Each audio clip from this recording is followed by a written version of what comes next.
Actualmente existen 1.350 volcanes activos en todo el mundo, de los cuales 500 han entrado en erupción en los últimos 12.000 años. Los volcanes son estructuras geológicas conocidas y temidas desde la prehistoria. La representación más antigua de un volcán, encontrada al sur de Francia, se remonta a hace 36.000 años. Los volcanes en general son expresiones de que la Tierra es un lugar vivo. Es decir, una analogía podría ser, tú pones agua caliente y la parte más caliente es la parte de abajo que está cerca al fuego y la parte más fría es la parte de arriba.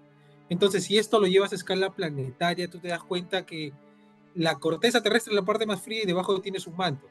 Esto va a buscar salir de alguna forma. Entonces, trata de encontrar grietas y así es poco a poco como se van formando estos volcanes. Y eso es una expresión de que el planeta es un planeta vivo, que se mueve, que hay corrientes debajo y que se expresa por este movimiento.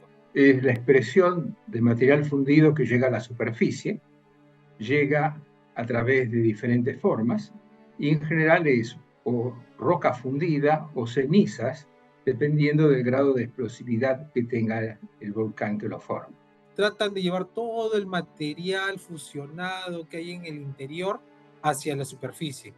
Y bueno, hay diferentes tipos, diferentes magnitudes, pero siempre es esta expresión del movimiento de placas que hay en el mundo. Diversos estudios han concluido que las erupciones volcánicas más violentas de la historia superan en más de 100 veces la energía que liberaría la explosión de todo el arsenal nuclear mundial. Los científicos crearon una escala de 0 a 8 grados conocida como el índice de explosividad volcánica, que mide tanto el volumen de material expulsado como la altura de la columna. Los volcanes entran en erupción cuando se pasa un nivel crítico de la presión. Si tenemos material fundido con gases en el interior de la Tierra, la concentración de gases aumenta la presión, esa presión llega a un valor crítico que rompe la estructura de la Tierra, puede ser a través de una fisura, de una fractura previa, y el material llega a la superficie. Dependiendo de la cantidad de material fundido o tipo gases que se concentre, vamos a tener una gran cantidad de cenizas, va a ser una alta explosividad, o va a llegar ese material fundido lentamente a la superficie y se va a derramar como una lava. El planeta es un lugar vivo, entonces hay corrientes debajo que tratan de moverse, y cada cierto tiempo tratan de buscar salir. Lo que hacen es romper la corteza y hay esta expresión, en general sismos, y estos sismos son una expresión del choque entre placas. Otra expresión es esto, la creación de volcanes, es decir, en las zonas donde hay rift o zonas donde se abren las placas, como es la americana con la eurásica, se forman espacios donde el magma empieza a salir, creas espacios que se abren. En Sudamérica tenemos el choque entre la placa de Nazca y Sudamericana, donde se entierra una debajo de la otra. Y tienes esta expresión que empiezan a crecer montañas. Este crecimiento de montañas crea también grietas. De ahí le das espacio a que pueda entrar flujos de magma. La mayoría de los volcanes del mundo se encuentran concentrados en el anillo de fuego del Océano Pacífico. A nivel de países, aquellos que cuentan con más volcanes en su territorio son Estados Unidos, Indonesia, Japón, Rusia y Chile. Los volcanes se encuentran preferentemente en el cinturón de fuego del Pacífico, pero además de ellos hay otra serie de volcanes en diferentes ambientes. Por ejemplo, en el medio del Pacífico tenemos la isla de Hawái, en el medio del Atlántico tenemos Islandia. Islandia está llena de volcanes y es levemente diferente las condiciones donde se produce el volcanismo en Islandia que el volcanismo de Hawái. Y básicamente la diferencia que en Hawái está en el eje de una dorsal centroatlántica que se está rompiendo por donde se produce la corteza oceánica, y esas fracturas se pueden ver en superficie de forma muy espectacular en Islandia, donde vemos que se produce la fractura, se abre y al abrirse se derrama ese material fundido que viene del interior de la Tierra. Si tú sacases todos los límites de placas tectónicas que hay en el mundo, verías que los límites de estas placas es donde aparecen los volcanes. Es decir, si tú vas a Islandia y ves que es la zona donde se separan las placas, ahí vas a ver que hay volcanes alrededor, y esto es porque se está abriendo ahí la placa. Si tú pasas por Sudamérica, en Sudamérica tú vas a ver que la intersección entre la placa sudamericana y Nazca crea cadenas de montaña que son zonas donde aparecen volcanes.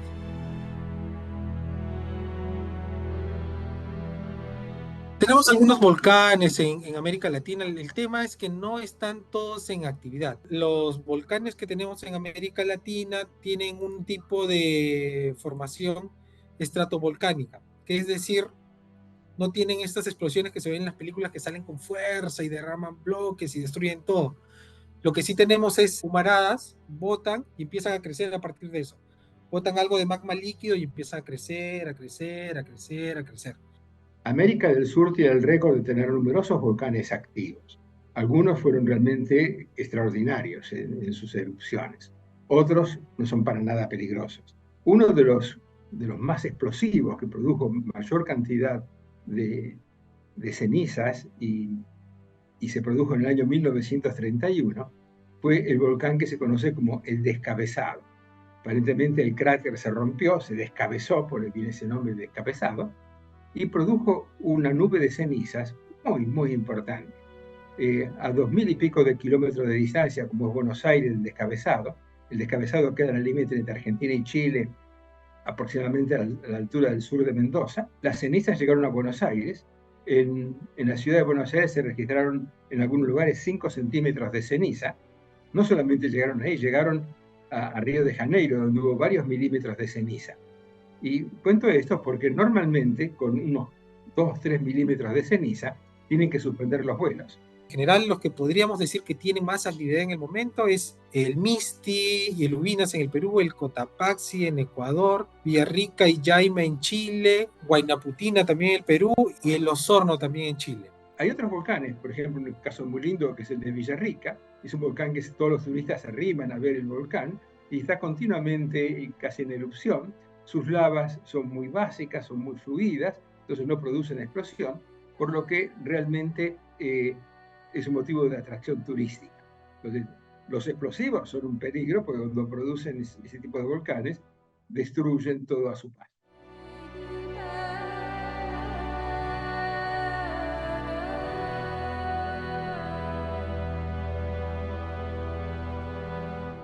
Cada país debe tener su servicio de geología actualizado. Es decir, el Estado debe buscar la forma de tener registrado dónde se encuentran los volcanes, los límites de estos volcanes, monitorear estos volcanes, hacer un seguimiento de las últimas erupciones para tener una secuencia de que sí están en actividad, porque se considera que un volcán tiene que estar en actividad en los últimos 100 años. Y a partir de eso, delimitar zonas, ¿no? Y poner alertas a través del histórico que tengas sobre los peligros de este volcán, ¿no? Y monitorearlo, enteramente monitorearlo. Poner sismógrafos para registrar estos pequeños sismos que se generan antes de la erupción, hacer perforaciones para saber el cambio de la calidad de agua, porque tienes agua normal, empieza a entrar el magma, crea un cambio en la mineralización del agua y el pH, entonces tienes que recoger registros para que puedas saber como alerta temprana, ¿no? Que hay un cambio en el agua subterránea. Cuando entramos en erupción, hay toda una serie de centros de observación que monitorean la actividad volcánica de los volcanes en actividad. Hay varias señales. Cuando se pone amarillo, se pone rojo, implica diferentes cosas. Normalmente, la primera señal que tenemos de un volcán que algo está pasando son los tremores volcánicos. ¿Qué son los tremores volcánicos? Son pequeños sacudones, pequeños o leves terremotos que están indicando que el volcán está empezando a trabajar. Y esos tremores volcánicos se producen por el ascenso súbito del material fundido dentro de la cámara magmática, o sea, en profundidad. Cuando se producen los tremores, entramos en alerta amarilla. Puede ser que en cualquier momento llegue a la superficie. Ahora, muchas veces pasan los tremores y no pasa más nada. O sea, subió parte del material a un nivel superior, pero no llegó a la superficie. Cuando realmente el material llega a extruirse, llega a salir a la superficie, va a depender mucho de qué tipo de materiales estamos hablando. Hemos dicho que hay material volcánicos muy fluidos, el ejemplo típico son los basaltos. Cuando los materiales basálticos llegan a la superficie, dada su fluidalidad, salen fácilmente por la fractura, se derraman pasivamente, casi sin mayores problemas. En cambio, cuando el material es mucho más viscoso, mucho menos fluido, acumula tensiones porque se tapa en cualquier momento el conducto, se junta más presión hasta que se rompe el conducto y llega a la superficie. Eso produce columnas eruptivas de 7, 8, 10, 13 kilómetros de altura y dependiendo de esa altura y de los vientos dominantes, eso se desparrama en la dirección de los vientos.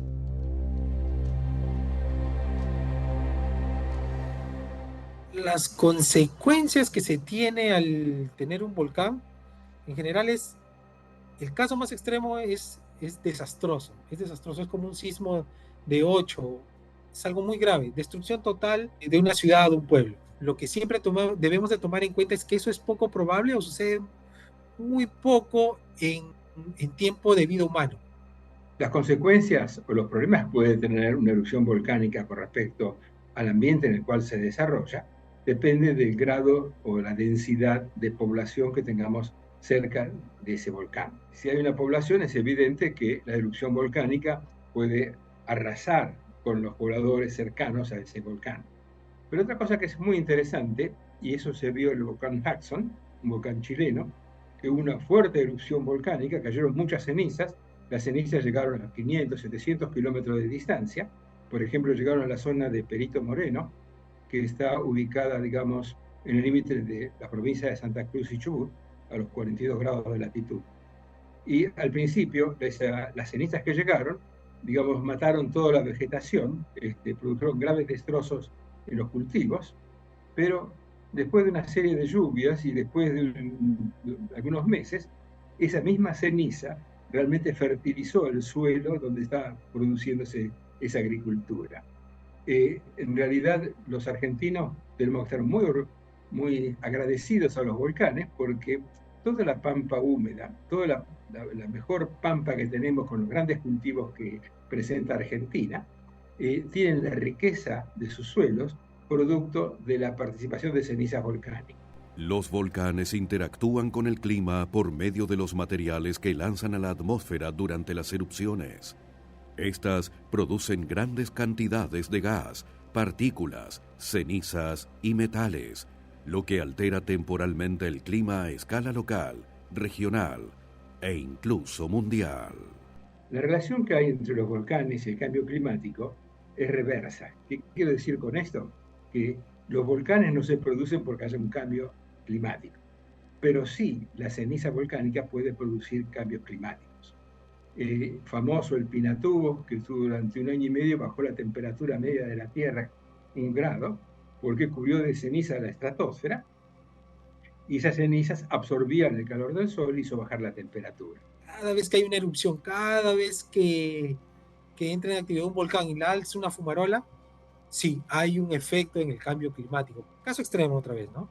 Generas una nube muy, muy grande, muy, muy alta, donde agarras y terminas cerrando y contaminando todo un lugar. Entonces creas ahí un cambio.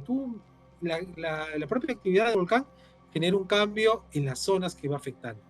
Entonces, sí, la erupción de un volcán sí puede ser un factor para la generación del cambio climático o un problema, porque va a agarrar y va a empezar a tapar las nubes, no va a dejar entrar el sol o la luz, entonces va a empezar a haber poca iluminación y va a suceder lo que tiene que suceder cuando nosotros botamos CO2 o usamos muchos carros, ¿no? Se crea el smog, tenemos nubes oscuras, entonces crea menos fotosíntesis, generación de agua ácida también es lo que generan los volcanes. Entonces hay una secuencia, hay un cambio climático relacionado a la erupción de los volcanes, sí, sí hay.